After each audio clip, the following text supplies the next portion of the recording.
की शुरुआत किसी गैलेक्सी से होती है जहां कैमरा सूरज से होते हुए ओसाइरिस प्लैनेट की तरफ मुड़ जाता है जो धरती की तरह हैबिचुअल नजर आती है। जहां इंडी अपने पिता केन के साथ कुछ समय बिताने के इरादे से धरती से अपने पिता के लिए कुछ दिनों के लिए ओसाइरिस प्लैनेट आई होती है जिसे इंसान हैबिचुअल बनाने की कोशिश में है। उसके पिता एक होनहार पायलट कुछ समय पहले एक ट्रिनिटी प्लैनेट पर कॉम्बैट मिशन के दौरान उनके कारण उनके साथियों को अपनी जान गंवानी पड़ी जिसके सदमे में उनकी जिंदगी एकदम बदल गई। वो गिल्ट में अपने परिवार से दूर भागने लगे इसलिए उनकी पत्नी को उनसे अलग होना पड़ा। अपनी बेटी के साथ भी पर्सनल मोमेंट बिताने के बजाय वो उसे अपने जॉब साइट की सैर कराने ले जाते हैं जहां धरती के अपराधियों को कैद रखा जाता है इस प्लैनेट को हैबिचुअल बनाने में हाथ बटाने के लिए। पर केन काम का पुजारी, उसे अपने मिलिट्री बेस फ्लोटिला स्पेसशिप लौटना होगा जो ओसाइरिस के जस्ट ऊपर स्टेशनड है। इसलिए केन इंडी को कैपिटल ड्रॉप करके एक नया न्यूज का ख्याल रखेगी जब तक वो एक हफ्ते बाद नहीं लौटे। पर कैपिटल काफी दूर होने के कारण केन पहले नजदीक के इमरजेंसी सेफ्टी बंकर से खाने पीने का सप्लाईज कलेक्ट करके फिर कैपिटल के लिए निकलने का तय करता है। पर रात होते ही प्रिजन ब्रीच की खबर मिलती है। सबसे परेशानी वाली बात कि कई क्रीचर्स भी कैद से आजाद हो गए और अपने रास्ते में किसी को भी नहीं बख्शते। केन पिछले रात दारू में धुत, उसे इसका कभी पता ही नहीं चला। सुबह मैसेज पढ़ने के बाद उसे प्रिजन में डिस्टर्बेंस का समझ आया पर वो अब भी परिस्थिति की गंभीरता और उन क्रीचर्स के एग्जिस्टेंस या एस्केप से बेखबर है। फिल्म में अब जनरल की एंट्री होने पर हमें पता चलता है कि न्यू प्लैनेट्स के खोज में दूसरे प्लैनेट्स पर कॉलोनाइजेशन के लिए एक्सॉर ऑर्गेनाइजेशन अनडिस्प्यूटेड लीडर है जिसे जनरल हैंडल करती है। इसलिए वो अपने कमांड को रिवील नहीं कर सकती कि वो किस तरह के एक्सपेरिमेंट पर काम कर रही थी जिसके मदद से उन्होंने उन क्रीचर्स को जन्म दिया। कर्नल से उसे और भी बुरी खबर मिलती है कि क्रीचर्स ने कैपिटल को भी निगल लिया और अब उनके पास और कोई चारा नहीं है सिवाय कमांड को उनके सीक्रेट एक्सपेरिमेंट के बारे में बताने के। पर जनरल, जिसे इंसानों की जरा भी परवाह नहीं है, वो किसी भी हालत पर ये होने नहीं दे सकती क्योंकि इससे उनका इतना सालों से बनाया नाम मिट्टी में मिल जाएगा और वो अपना डोमिनेंस खो बैठेगी। इसलिए अपने सीक्रेट को दबाने के लिए लूटेनेंट्स, जिन्हें क्रीचर्स के एग्जिस्टेंस के बारे में कुछ भी खबर नहीं है, वो उन्हें झूठ बताती कि कैदी प्रिजन से एस्केप करके उनके हाथ सबसे डेडली वायरस का हथियार लग गया है और यदि वो उन हथियार के साथ बच निकले तो ब्रह्मांड में बसा सारे कॉलोनीज खतरे में आ सकते हैं। कैदियों ने उन्हें अल्टीमेटम दिया है कि यदि उन्हें एस्केप करने नहीं दिया गया तो वो प्रिजन के रिएक्टर को डेटोनेट कर देंगे। इसलिए वायरस प्लैनेट से ना रिलीज हो, जर्नल किसी को भी प्लैनेट छोड़ने या एंट्री पर पाबंदी लगा देती है और बिना उसके परमिशन के कोई भी किसी से भी कम्युनिकेट नहीं कर सकता, फिर चाहे उनके ही परिवार के लोग क्यों ना हो। पर कर्नल केन का जिगरी दोस्त वो उसे क्रीचर के बारे में सब बता देता है कि कैसे जर्नल ने प्रिजन के नीचे सीक्रेट फैसिलिटी तैयार की जहां वो एक बीस्ट कॉल्ड रैगेट को ब्रीड कर रहे थे।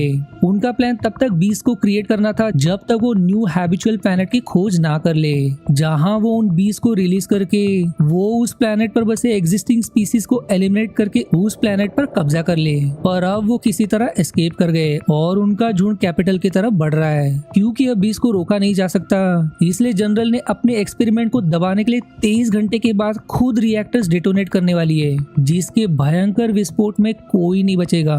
इसलिए उसे जल्द से जल्द अपनी बेटी को बचाना होगा क्योंकि कुछ ही देर में फ्लोटिला स्पेसशिप लॉकडाउन में जाने वाला है। केन बिना समय गवाए भाग निकलता है पर उसके पीछे एक्सॉर का एक स्पेसक्राफ्ट लग जाता है। काफी देर तक दोनों में डॉग फाइट चलता है पर बिना स्पेस सूट के केन को जी फोर्स के इमेंस प्रेशर में वो अपना संतुलन खोने लगता है पर फिर भी हार नहीं मानता और उसे ढेर करके ही दम लेता है और जी फोर्स प्रेशर उस पर भारी पड़ जाता है और अंत में उसे इजेक्ट करना पड़ता है। भाग्य से सर्वाइव करने के बाद उसकी एक अजनबी साई से मुलाकात होती है जिससे वो कैपिटल पहुंचने के लिए उससे विनती करता है। साई पहले तो नहीं मानता पर जब केन के बेटी का खतरे में होने का पता चलने पर वो आंख बंद करके तैयार हो जाता है। और अब जब फिल्म प्रिजन के ब्रीच के पहले के समय की तरफ मुड़ जाती है तब रिवील होता है कि साई दरअसल प्रिजनर था जो अपने साथी विम, क्रेट और बॉस्टॉक के साथ उसी रात प्रिजन से भागने के प्लान को अंजाम देने की तैयारी में लगा था क्योंकि उनके साथ यहाँ जानवरों की तरह बर्ताव किया जा रहा है और एक पल भी वहाँ रहना उनके लिए मुश्किल होने लगा था। इसलिए साई का प्लान दंगा पैदा करके जानबूझकर सॉलिटरी सेल में जाने का होता है क्योंकि उसने इमरजेंसी अलार्म को शॉर्ट सर्किट करने का तरीका पता कर लिया है जिसे ट्रिगर करते ही सारे सेल्स के डोर खुल जाएंगे और उस भगदड़ में मास्टर की हासिल करके वो भाग निकल सकते हैं। इसलिए ग्रीन सिग्नल मिलते ही साई मारपीट करना शुरू कर देता है। जेल के वार्डन्स के भी रोकने पर उनके बीच खूनी हाथापाई शुरू हो जाती है। इसलिए अंत में वार्डन सभी को सॉलिटरी सेल में कैद कर देता है, जो एक कंटिन्यूअस घूमता सेल निकलता है जहां कुछ सेकंड भी बिताना इंसान को पागल कर दे। विम बेचारा सच में अपना होश खो बैठता है और उसे साय के साथ और भी डरावने सेल में ट्रांसफर कर दिया जाता है, क्योंकि जब भी कोई कैदी सही पेश नहीं आता उसे वार्डन सीक्रेटली बीस्ट के हवाले कर देता है। पर वार्डन का दुर्भाग्य कि बॉस्टॉक ने पहले ही इमरजेंसी सिस्टम को ट्रिगर कर दिया, इसलिए सारे डोर्स खुलते साय भी उस केस से एस्केप कर जाता है। पर विम खूंखार क्रीचर का शिकार बन जाता है। पर सबसे परेशान करने वाली बात है कि डिस्ट्रैक्शन पैदा करने के लिए क्रीट ने बीस्ट के चेम्बर्स को अनलॉक कर दिया और अब उन बीस्ट को जिस कारण से बनाया गया था वो अब खून की नदियां बहाने लगते हैं। पर तीनों सही समय पर निकल आते हैं, यानी कि इन्हीं के कारण वो बीस्ट आज खुले घूम रहे हैं। पर उनके कारण ही वो बीस्ट आजाद हो गए, इसलिए साय गिल्ड में पीछे रहकर उन बीस्ट के अगेंस्ट लोगों की मदद करने का तय करता है। और अब मूवी दोनों की तरफ लौट आती है, जहां अब सिर्फ 19 घंटे बचे होते हैं और वो बिना किसी सवारी के समय रहते कैपिटल नहीं पहुंच पाएंगे। इसलिए सवारी की तलाश में उनकी मुलाकात एकदम सनकी और राउडी बिल और जिप से होती है, जिनके पास वैन होती है, जो केन की विनती को पहले तो साफ मना कर देते हैं, क्योंकि वो उसके लिए क्रीचर्स और एग्जॉर्स के लोगों से पंगा लेकर अपनी जान खतरे में नहीं डाल सकते। पर अंत में अच्छे पैसे देने के लालच में आंख बंद करके तैयार हो जाते हैं और उन्हें बीस्ट या कैपिटल की सेना से लड़ने के लिए कई हथियारों की जरूरत पड़ेगी। इसलिए बिल और जीप उन्हें ऐसे ही एक डीलर से मिलाता है, जो केन की परिस्थिति का फायदा उठाकर उससे अच्छे पैसे अटता है, जिस ट्रांजैक्शन में वो देखते ही देखते माला माल हो जाते हैं। पर जब वो खुशी में जश्न मना ही रहे होते हैं कि बीस्ट की सेना उन्हें चारों तरफ से घेर लेती है, उनसे बचने का एकमात्र चारा उन्होंने अपना सारा हथियार भी कुछ देर पहले ही बेच दिया, इसलिए वो उन खूंखार क्रीचर्स का सामना नहीं कर पाते और बीस्ट दोनों को कच्चा निकल लेता है। यहाँ ये सभी लंबे सफर के बाद कैपिटल पहुंच जाते हैं, जो शहर बीस्ट के कारण मातम में बदल गया होता है। वो क्रीचर्स कम नहीं थी कि एग्जॉर के लोगों ने भी उन्हें घेर लिया होता है, पर भाग्य से चालाक इंडी हमेशा से अलमारी में छिपी रही, इसलिए वो अब तक बीस्ट से बची रही। और उसकी नैनी का इतना भाग्य नहीं रहा। पर वैन लौटते वक्त यहाँ भी वो बीस्ट से घेर लिए जाते हैं। वहीं बेचारा बिली बजूका एक्सप्लोजन में बुरी तरह से घायल हो जाता है और अंत में उसकी जान निकल जाती है, जिससे जिप को बहुत बड़ा सदमा पहुंचता है। वहीं तीनों के पास और कोई चारा नहीं, इसलिए छत के रास्ते खतरा लेकर वैन पर कूदना पड़ता है, पर भाग्य से किसी को कोई चोट नहीं आता। वहीं जिप भी अपने आप को संभालकर सभी तुरंत सेफ्टी बंकर की तरफ भाग निकलते हैं। इस नाजुक पल में केन इंडी से माफी मांगता है कि उसके कारण आज उसकी जान खतरे में पड़ी। यदि वो परिवार से दूर नहीं भागता तो वो यहाँ कभी नहीं आती और इन सब से उसे गुजरना नहीं पड़ता।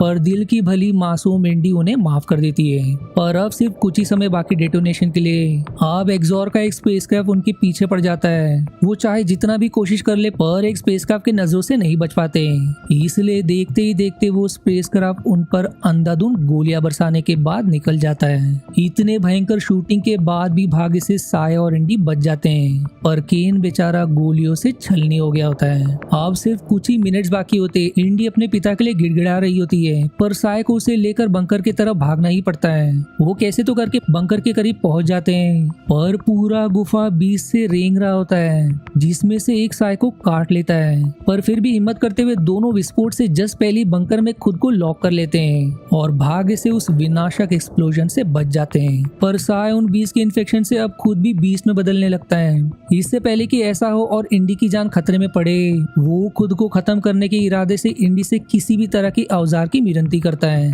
पर इंडी में ऐसा करने की हिम्मत नहीं होती। वहीं अब सिर्फ वो ही उसका सहारा है, इसलिए उसे इन्फेक्शन से लड़ने के लिए हिम्मत देने की कोशिश करती है। साय बेचारा भयंकर दर्द में। अब मूवी फ्लैश में उसके पीछे के समय की तरफ मुड़ जाती है कि आखिर क्यों उसने इंडी को बचाने के लिए केन की मदद करने का तय किया, क्योंकि जब वो धरती पर एज नर्स का काम करता था तब उसे इंडी की तरह एक छोटी बेटी थी, जो बेचारी ड्रंक और ड्राइव एक्सीडेंट में चल बसी, जिसके क्रोध में उसने ड्राइवर की जान ले ली, इसीलिए उसे सजा के तौर पर जेल भेज दिया गया। और अब मूवी करंट टाइमलाइन की तरफ मुड़ जाती है, जहां हमें दो अननोन एस्ट्रोनॉट्स रिएक्टर मेल्टडाउन के बाद कहीं अब भी किसी की जान बची हो, उनकी खोज में एक SOS सिग्नल को ट्रेस करते हुए बंकर तक पहुंचते हैं, क्योंकि अब भी किसी को पता नहीं कि ओसाइरिस पर डिस्ट्रक्शन रिएक्टर मेल्टडाउन के कारण नहीं, बल्कि जनरल ने उसे अंजाम दिया था। और फिर तभी उन्हें इंडी दिखाई देती है, पर तब तक वो ही बीस्ट उनके एक साथी साथी की जान ले लेता है। वो दूसरे की भी जान लेने ही वाला होता है कि इंडी बीस को रोक लेती है